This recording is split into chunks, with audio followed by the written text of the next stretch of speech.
गायत्री मंत्र एक फिलॉसफी है। इसे हम जीवन जीने की कला कह सकते हैं। यह सोचने का एक तरीका है, जीवन यापन करने की एक पद्धति है, समाज के गठन का तरीका है, विश्व की शांति का एक मूल मंत्र है। अगर हम इसे अपनाकर चलेंगे तो हम अच्छी दुनिया की कल्पना कर सकते हैं। पंडित श्री राम शर्मा आचार्य। आध्यात्मिक जीवन हमारा प्राण है तथा भौतिक जीवन हमारा शरीर है। दोनों ही जीवन हमारे लिए आवश्यक हैं। गायत्री मंत्र वह महामंत्र है जो मनुष्य की दोनों तरह की उन्नति करने में समर्थ है। पंडित श्री राम शर्मा आचार्य।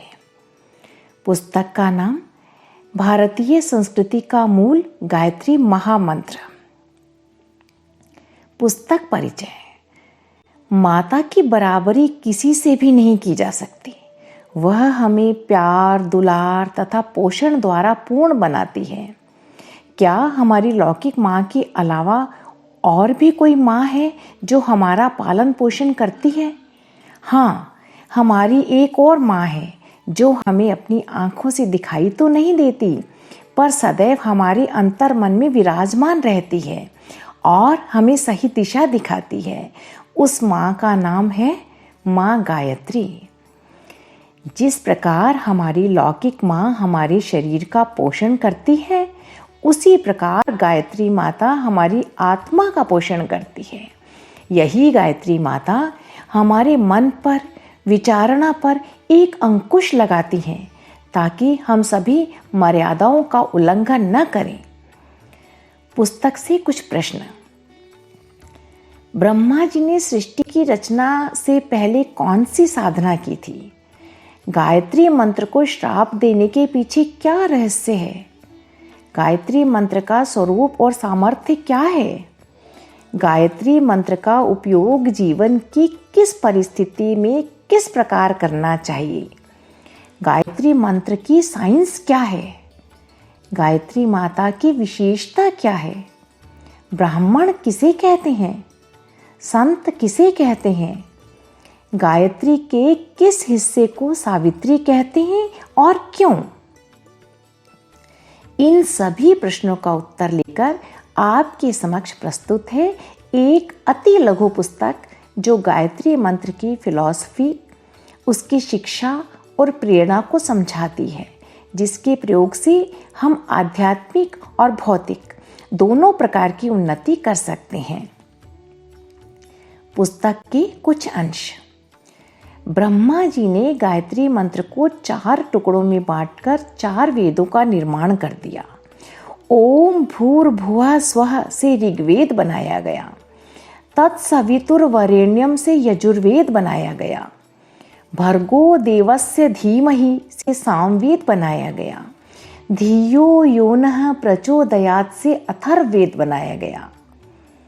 जो भी इस संसार का ज्ञान विज्ञान है, वह इस छोटे से 24 अक्षरों वाले गायत्री मंत्र के अंदर समाविष्ट है।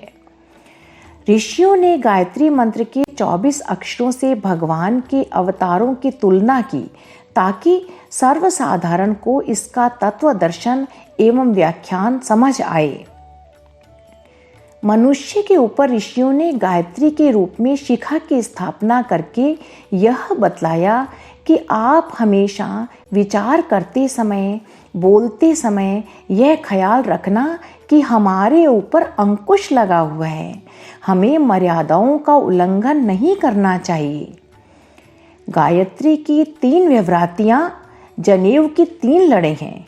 9 धागे गायत्री मंत्र के 9 शब्द हैं।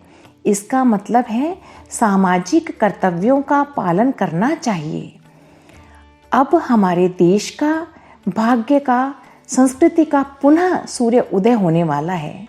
गायत्री मंत्र को पुनः घर घर पहुंचाना संभव हो सकेगा। इंसान के भीतर ऐसी ऐसी शक्ति भरी पड़ी है, अगर आप उसे जगा सकते हैं तो आप ऋषि हो सकते हैं, महामानव हो सकते हैं। आपको चिंतनशील होना चाहिए।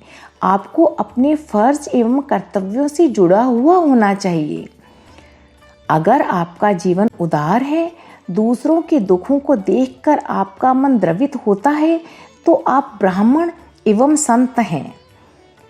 तत्वज्ञान और उसका प्रयोग दोनों का उपयोग अगर हम करेंगे तो हम गायत्री की महत्ता और गरिमा का लाभ उठा पाएंगे। पुस्तक के कुछ बिंदु।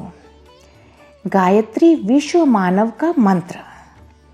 गायत्री ब्रह्म विद्या ऋतंभरा प्रज्ञा। गायत्री का तत्वज्ञान फिलॉसफी। वैज्ञानिक प्रयोग में सावित्री का महत्व। वेदों का निर्माण।